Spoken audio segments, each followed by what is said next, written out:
Fala pessoal, sejam bem-vindos para mais uma aula da Maratona da Radiologia do Bem.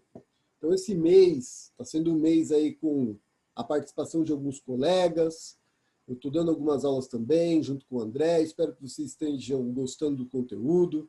Se você estiver gostando da semana, da Maratona da Radiologia do Bem, não esquece de deixar um like aqui no vídeo, um comentário, compartilhar com um colega, acompanhar também os sorteios no nosso Instagram, tá bom? Estamos sorteando os kits aí de livros e as canecas, tá bom? No último domingo do mês, provavelmente vai ser um sorteio de 2 ou 3 kits, mas aí eu vou conversando com vocês pelo Instagram. Se vocês quiserem contribuir também para comprar um brinquedo para uma criança, para a gente fazer a festa do Natal lá das crianças do orfanato, o link está aqui embaixo na descrição desse vídeo. A aula de hoje, a gente vai falar sobre equipamentos de ressonância magnética e aplicações. Então, quando a gente fala de equipamentos de ressonância magnética, é muito importante que a gente entenda a parte dos seus componentes. Então, tanto no equipamento de baixo campo como no equipamento de alto campo, eles vão ter os seguintes componentes. O equipamento vai ter um magneto.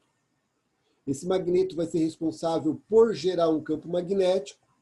E, por sua vez, esse campo magnético vai alinhar os prótons de hidrogênio. Então, vamos começar aqui com o magneto. E aí a gente tem a mesa, onde o paciente está posicionado, aqui na corzinha laranja, tá bom? Paciente posicionado. Esse magneto gera um campo magnético, e esse campo magnético gerado pelo magneto alinha os prótons de hidrogênio. Aí teremos as bobinas de gradiente e as bobinas de radiofrequência.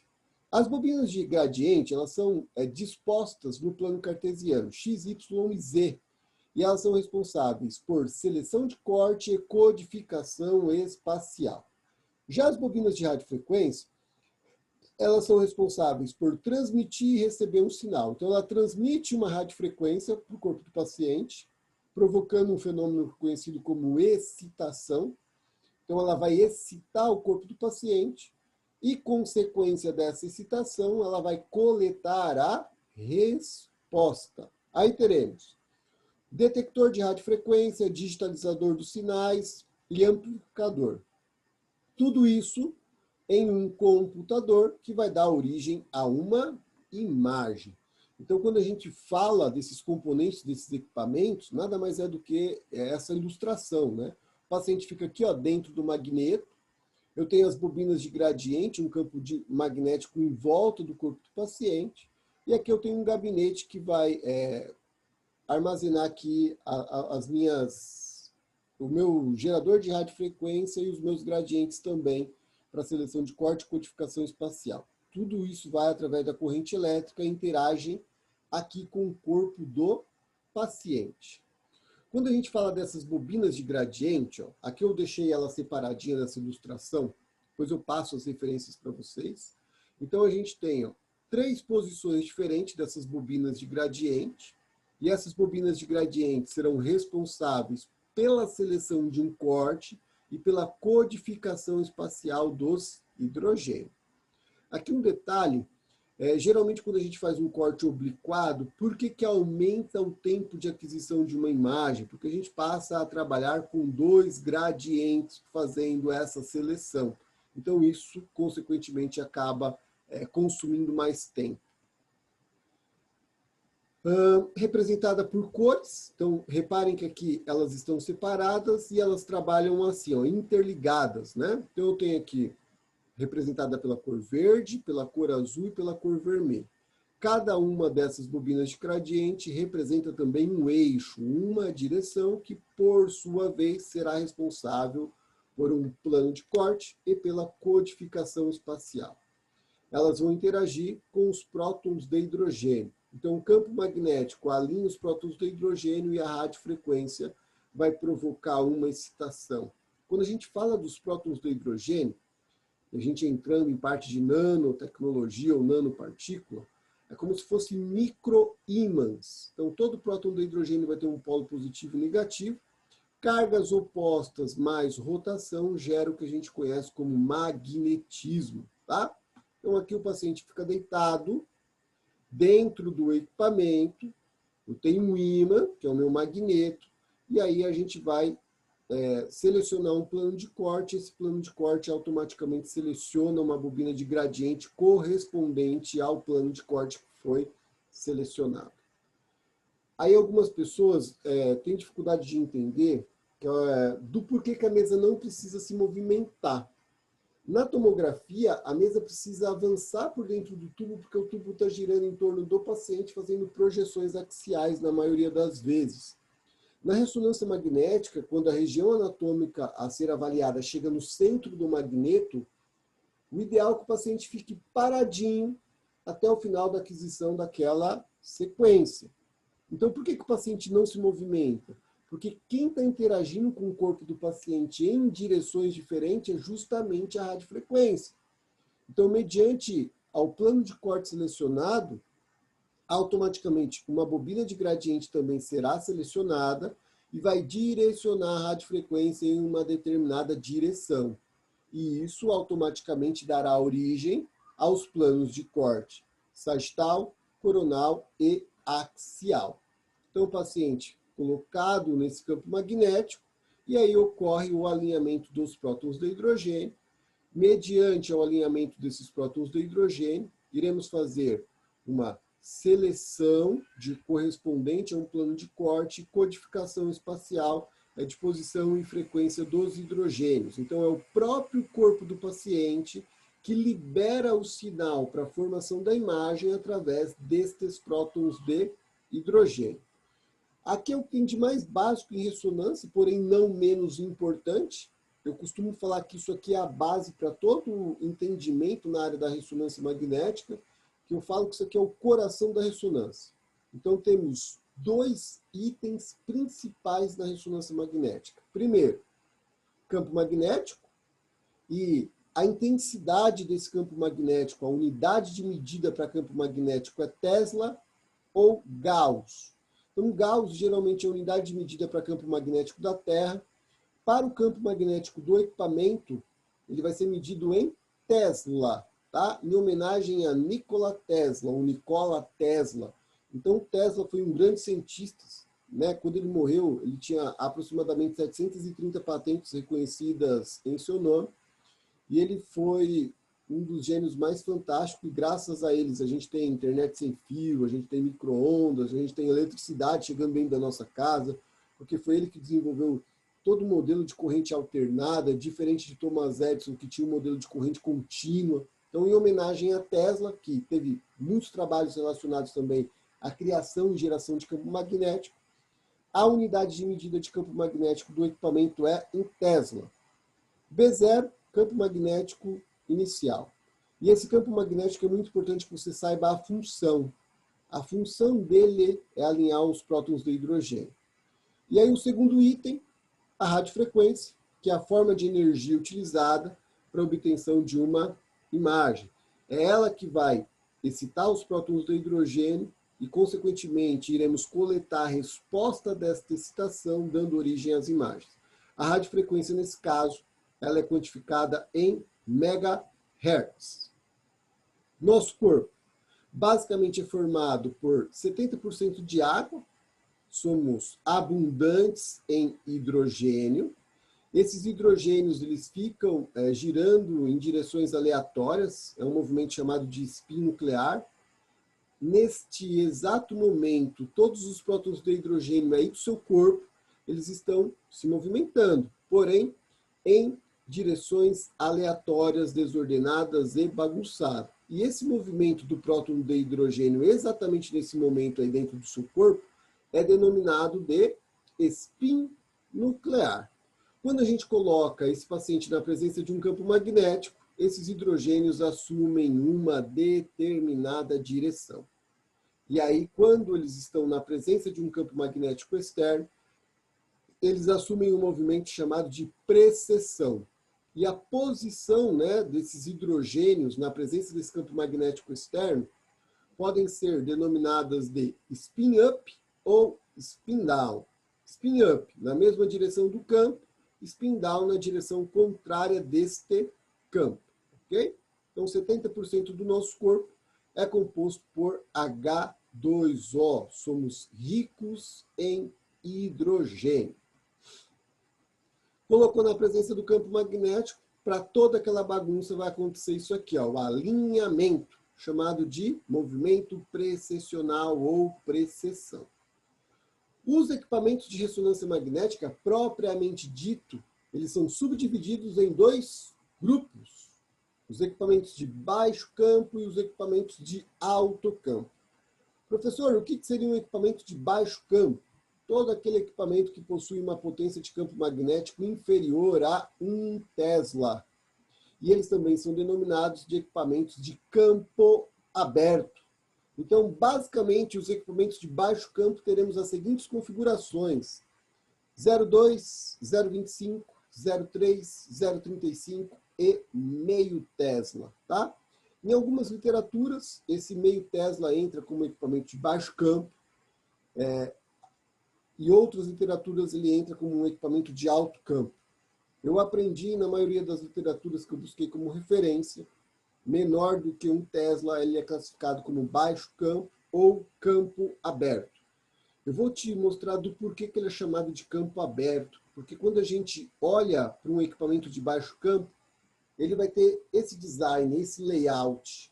Então, ó, toda a lateral dele ela é aberta.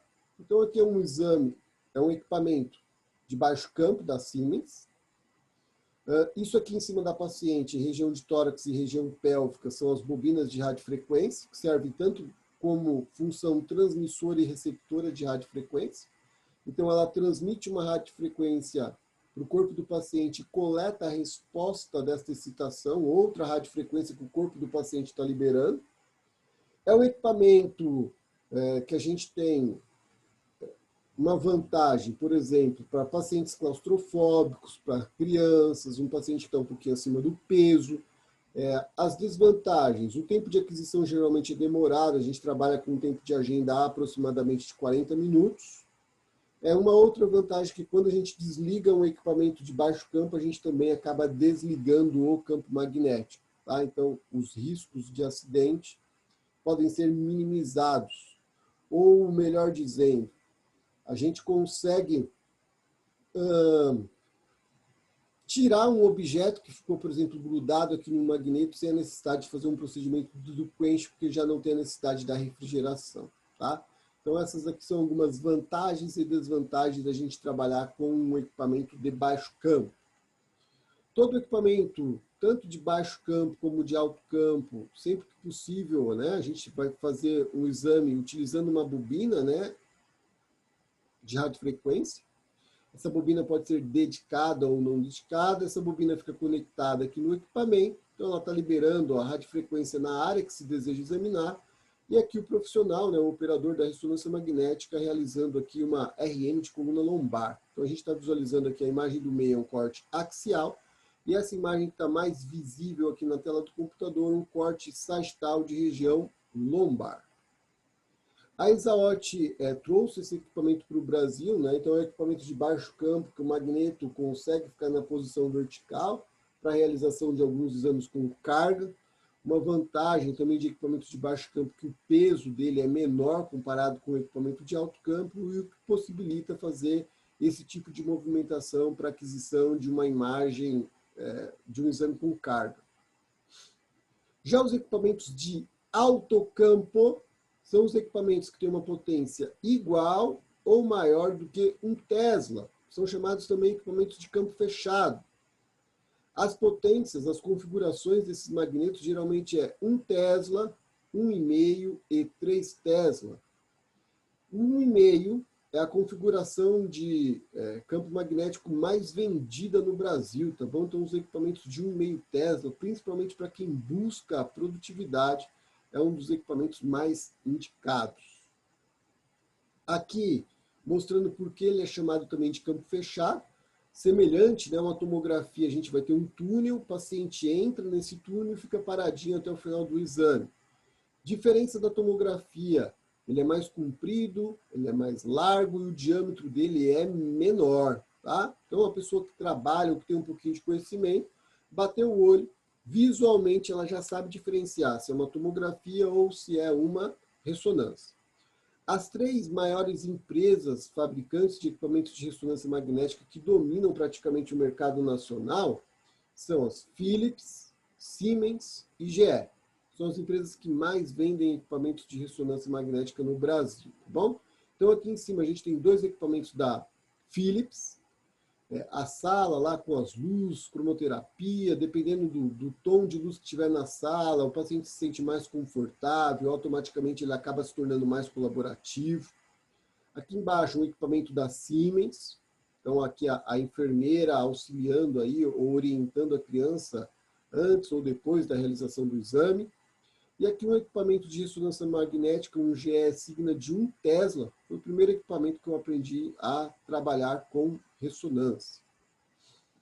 Cada vez mais as empresas investem na questão do layout da sala, salas humanizadas, tanto para agradar adultos como para agradar crianças, a gente já vai ver na sequência.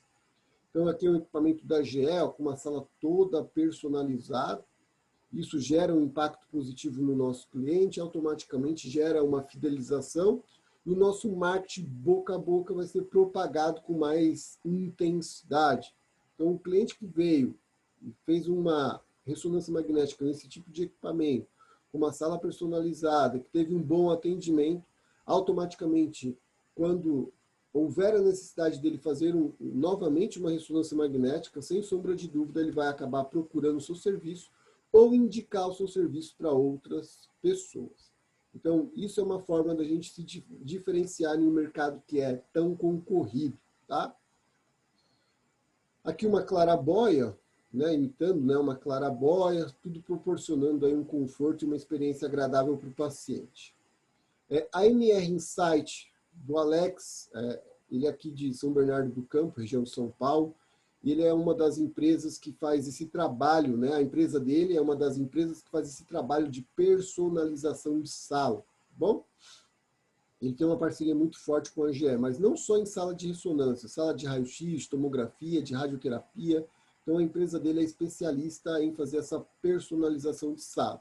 E aqui um trabalho brilhante que ele fez no hospital em Campinas, chamado Boldrini, especialista no atendimento de criança. Então, a empresa dele fez toda essa personalização deste equipamento da GE para o atendimento das crianças. Então, a sala ficou muito mais convidativa.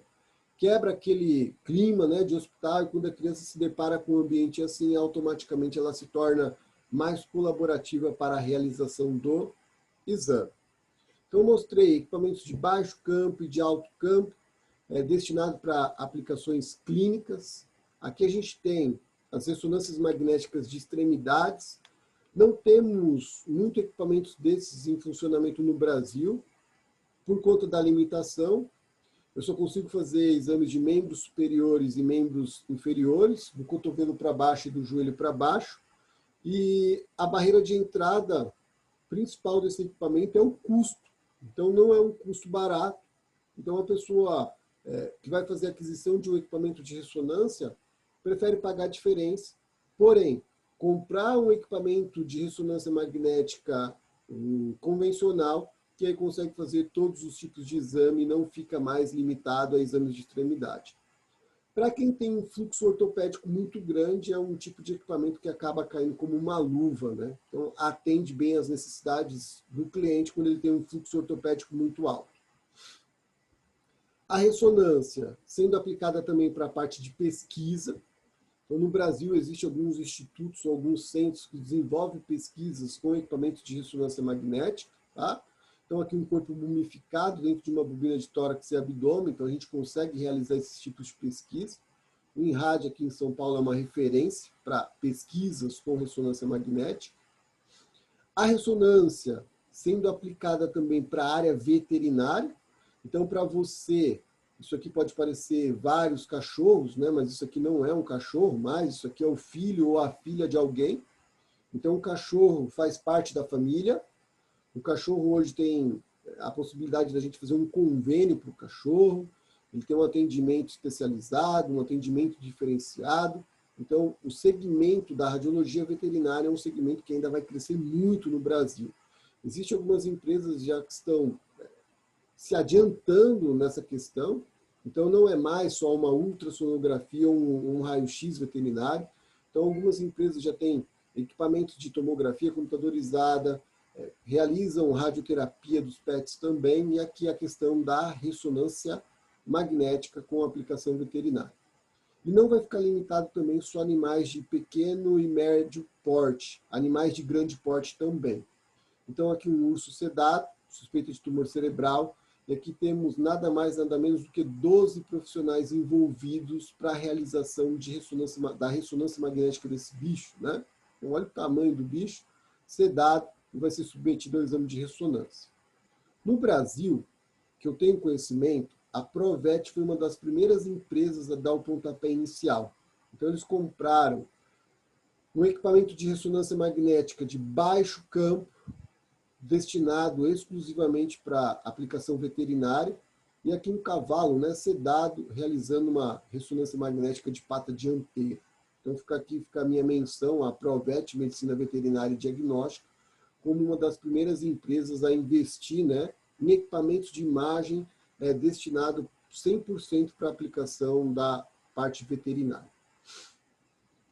Aqui uma headline, né, aprovado nesse ano de 2020, meio a essa pandemia, a primeira ressonância magnética portátil, e o custo de aquisição dela é relativamente muito acessível, porque ela custa em média 20 vezes mais barato do que o equipamento convencional.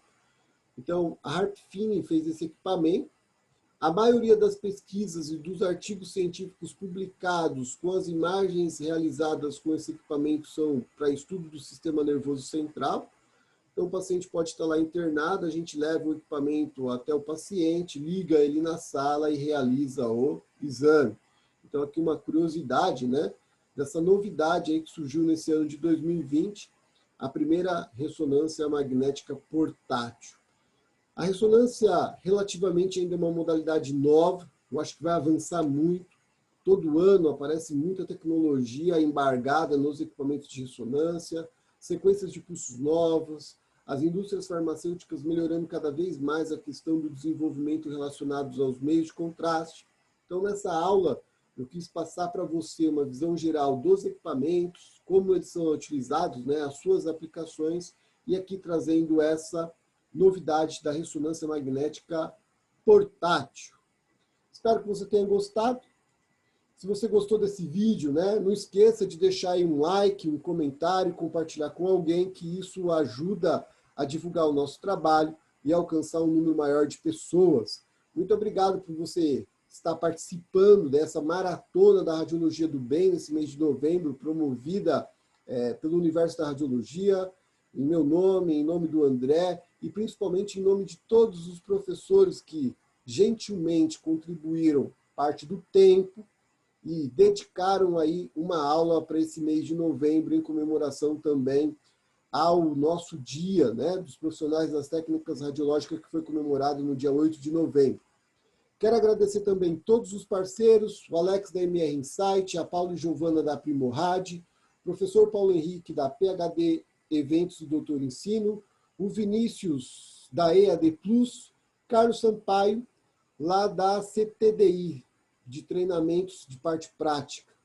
Muito obrigado, espero que você tenha gostado dessa aula. Não esqueça de deixar aí o seu like e até a próxima. Valeu, um grande abraço. Tchau, tchau.